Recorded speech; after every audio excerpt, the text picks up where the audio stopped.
দিনাজপুরের ঘোড়াঘাটে প্রাণী সম্পদ সেবা সপ্তাহ ও প্রদর্শনী মেলা।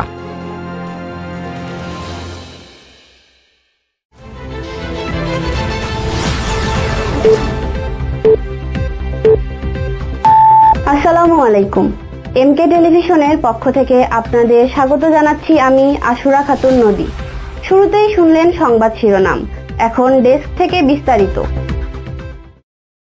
দিনাজপুরের ঘোড়াঘাট উপজেলায় প্রাণী সম্পদের আয়োজনে প্রাণী সম্পদ সেবা সপ্তাহ ও প্রদর্শনী মেলা উপলক্ষে উদ্বোধনী অনুষ্ঠানে সেরা খামারিদের পুরস্কার বিতরণ এবং আলোচনা সভা হয়। বৃহস্পতিবার সকালে উপজেলা চত্বরে এক আলোচনা সভা হয়। এতে উপজেলা নির্বাহী অফিসার রফিকুল ইসলামের সভাপতিত্বে বক্তব্য রাখেন জেলা প্রাণী সম্পদ অফিসার সরোয়ার হোসেন, উপজেলা প্রাণী সম্পদ অফিসার বিপ্লব কুমার দে, ডক্টর আব্দুল্লাহ আল মামুন সহ আরো অনেকে। পরে 2 জন সেরা খামারিকে পুরস্কার বিতরণ করা হয়।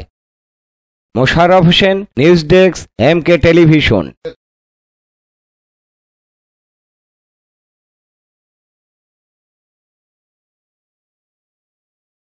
শেষ করছি এমকে টেলিভিশনের সংবাদ।